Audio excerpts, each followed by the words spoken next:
중국은 반드시 반도체를 언젠가는 해낼 가능성이 크다. 그리고 그건 한국을 통해서다. 현재 중국이 한국의 삼성 반도체를 통째로 복사하는 프로젝트에 들어갔으며 실제 상당히 이것이 중국에서 진척되고 있다는 소식이 포착되었다고 전해지고 있습니다. 중국에서는 마음만 먹으면 외국에 있는 무엇이든 카피해내는 능력이 있다고 말합니다. 일본의 도시 그대로 교토를 베끼기도 했으며 다양한 모조품은 이루 말할 수 없이 많습니다. 따라서 이제는 한국의 반도체 회사를 통째로 중국에 옮기겠다는 상황이 등장한 것입니다. 중국은 엄청난 방법을 통해서 이를 실행했고 한국인들을 통해 이것이 상당히 진척되었다는 겁니다. 그런데 이는 한국은 물론이고 미국으로 인해서 중국이 상당히 곤란한 상황에 처했다고 전해지는데요. 해외 전문 매체는 영원히 중국이 실패할 것이라는 전망까지도 나왔습니다. 현재 중국의 심상치 않은 삼성 반도체 복제 프로젝트를 비롯해 왜 오히려 중국이 난감해졌는지 살펴보겠습니다. 우선 서방의 많은 전문가들은 중국이 반도체 패권을 결국 가져가는데 실패하리라 예상하고 있습니다. 왜냐하면 이는 곧바로 미국이 가장 경계하고 있는 문제로 반도체 패권은 전 세계 패권이기에 현재 반도체 과학법을 비롯해서 중국의 각종 첨단 장비, 수출 제재 등이 강하게 실행된다는 겁니다. 따라서 중국은 쉽게 반도체를 개발하지 못하며 패권을 가져갈 수 없다는 것이 그 이유입니다. 그러나 중국은 절대 반도체를 포기할 수 없었는데 이는 중국 국가의 명운이 달려있는 문제입니다. 시진핑 주석은 사면임을 함과 동시에 반도체 굴기를 반드시 성공시켜야 함을 강조했습니다. 이는 중국이 반도체 굴기를 성공시키기 위해 더욱 수단과 방법을 가리지 않는다는 겁니다. 지방의 서기관들과 당원들은 시 주석이 강조한 것을 이뤄내면 부와 명예를 얻을 수 있기 때문에 필사적으로 중앙정부에 잘 보이기 위해서 반도체를 성공시키기 위해 모든 방법을 다 사용할 것입니다. 상하이판 나스닥이라는 커추항반에서는 수백조 원을 조달해 중국 반도체 성공을 위한 기금을 조성했고 지금까지 수백조 원을 날렸음에도 불구하고 또다시 성공해 보이겠다는 의지를 보였습니다. 실제 중국은 최근 자국의 반도체 장비 수입이 막히자 중고 장비를 사재기로 사들이기 시작했으며 그리고 한국에 찾아와 칩4 동맹을 하지 말고 칩5 동맹을 하자는 황당한 의견도 제기했습니다. 또한 최근 중국은 외교 라인에서 미국과 계속 접촉하며 무역 정상화를 위한 화해 협력을 다지고 있습니다. 미국도 중국산 수입이 사상 최대로 줄어들면서 인플레이션 문제가 더욱 가속화되고 있기 때문에 미 바이든 대통령 역시 중국과 경제 부분에서 계속 협력하겠다는 의사를 드러냈습니다. 하지만 반도체 등 첨단 제품만큼은 미 정부에서 중국을 내치는 분위기는 지속되고 있는데요. 이러다 보니 중국에서는 이제 극단적인 방법을 동원해서 반도체 굴기를 성공시키려 합니다. 특히 중국은 첨단 기술을 빼돌려서 성공시켜 왔는데 단 반도체 분야에서는 그게 매우 어려웠습니다. 지금까지 한국의 수많은 연구원들과 다양한 방법으로 반도체 기술 등을 야금야금 탈취한 것으로 보입니다. 실제 한국의 많은 이들이 중국의 수십억씩을 받아 기술을 빼돌리다가 실형에 처하기도 했는데요.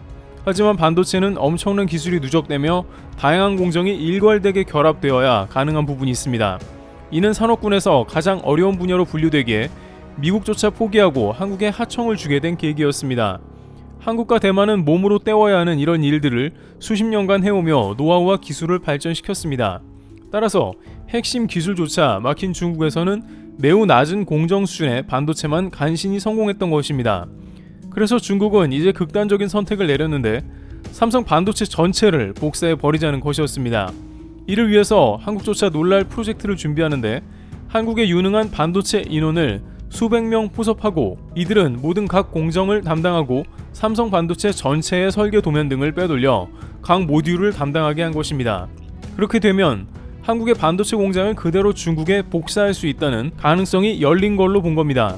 실제 한국에서 해당 분야의 가장 실력자라는 삼성전자 A상무와 중국은 작업에 들어간 것으로 알려졌으며 이들은 대담하게도 중국 시안에 있는 삼성전자 반도체 공장과 불과 1.5km 떨어진 곳에 삼성전자 복사판인 또 다른 반도체 공장을 건설하기 위해 범행을 모의한 것으로 알려졌습니다.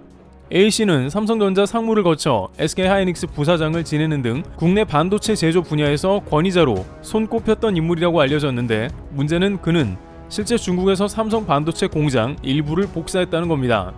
A씨는 중국 청두시로부터 4,600억 원을 투자받아 만든 반도체 제조 공장에서 지난해 연구개발 R&D 동을 완공해 삼성전자 반도체 기술이 적용된 반도체 시제품을 생산한 것으로 알려졌습니다. 그는 중국의 반도체 제조 공장을 설립한 뒤 국내 삼성전자와 SK하이닉스 인력 200명을 고용했습니다. A씨는 직원들에게 삼성전자 반도체 설계 자료 등을 입수해 활용하라고 지시했고, 직원들은 지시에 따라 범행에 가담한 것으로 조사됐습니다. 검찰은 이번 기술 유출로 삼성전자가 최소 3천억 원에 이르는 피해를 본 것으로 추산했습니다. 그 과정 가운데 A씨는 이후 삼성전자의 영업 비밀인 반도체 공장 BED, 베이직 엔지니어링 데이터와 공정 배치도, 설계 도면 등을 부정 취득, 부정 사용해 삼성전자 시양 공장 옆에 복제 공장을 지으려 했습니다. 반도체 공장 BED는 반도체 제조가 이루어지는 공간에 불순물이 존재하지 않는 최적의 환경을 만들기 위한 기술이고, 공정 배치도는 반도체 생산을 위한 핵심 8대 공정의 배치, 면적 등 정보가 기재된 도면입니다. 이들 기술은 30나노 이하급 D램 및 낸드 플래시를 제조하는 반도체 공정 기술로 국가 핵심 기술에 해당하죠. 다만 이 과정 가운데 대만의 전자제품 생산 업체가 A씨에게 약정한 8조 원 투자가 불발되면서 공장이 실제로 건설되진 않았고, 삼성전자 복잡한 공장이 들어서는 데는 실패한 것입니다. 업계에서는 이는 단순히 기술 한두 가지 유출이 아닌 공장 전체를 복사하는 엄청난 규모였다 설명하며, 반도체 생산 경쟁이 치열해지는 상황에서 국내 반도체 산업 근간을 흔드는 중대 범행이라 지적합니다. 바로 이러한 맥락이 있다 보니 중국에서 반도체를 어떻게든 성공시킨다는 중국 교수들 말이 나오는 겁니다. 중국은 한국을 이용해서 LCD 사업을 잠식했고, 이제 배터리와 반도체를 추격하고 있으며, 특히 반도체만큼은 한국 인원을 수천 명 고용해 공장 자체를 복사해 버리려는 것이었습니다. 한국에서도 우려하는 것이 이를 발갛게 쳐버렸기 때문에 어느 정도 수준에서 막기는 했지만, 결국에는 이러다 보면 반도체가 무너지고 중국에게 넘어간다는 우려도 생기는 것이죠. 하지만 이러한 중국의 움직임에 찬물을 끼얹는 반대 의견도 다양하게 제기되고 있습니다. 중국의 반도체 굴기가 사실상 실패할 수밖에 없다는 관련 미래 전망이 등장하고 있는 건데요. 우선 영국 시사지 이코노미스트 산하 싱크탱크 이코노미스트 인텔리전스 유닛은 최근 보고에서 중국이 국내 총생산 GDP 규모에서 미국을 따라잡을 시점을 2039년으로 추산했습니다. 이는 EIU가 12개월 전에 제시한 전망치 2032년보다 7년 후퇴한 것입니다. 중국이 미국 생산 규모를 따라잡는 것이 점점 뒤로 늦어지고 있다는 것인데요. 중국의 반도체 굴기도 애초에 2025 반도체 굴기였는데 2025년에 반도체를 성공하기에는 불가능하게 됐습니다. 투자하는 골드만삭스는 미국과 중국의 경제 규모가 2011년에 2026년으로 내다봤다가 작년에 2035년으로 10년가량 연장했으며, 중국이 미국을 점점 따라가기 어렵다고 판단하고 있습니다. 전문가들은 20여 년 전부터 중국 경제의 미국 추월을 정해진 운명이자 시간 문제로 간주해 왔습니다만, 최근 국제기구, 싱크탱크, 투자은행 등은 대체로 중국의 추월 시점을 2030년대로 보고 있다가 이제는 2040년에 가까워질 정도로 점점 그 시간을 늘려나가고 있다는 정황이 포착된 것입니다. 여기에는 당연히 반도체 패권에 대한 점수가 포함되어 있어 중국이 반도체 패권을 갖기 어렵다는 겁니다.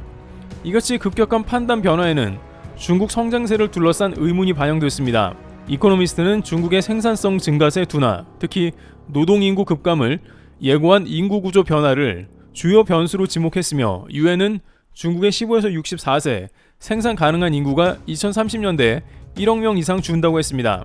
여기에 중국이 경제 규모에서 미국을 아예 따라잡지 못할 수 있다고 보는 싱크탱크도 있습니다.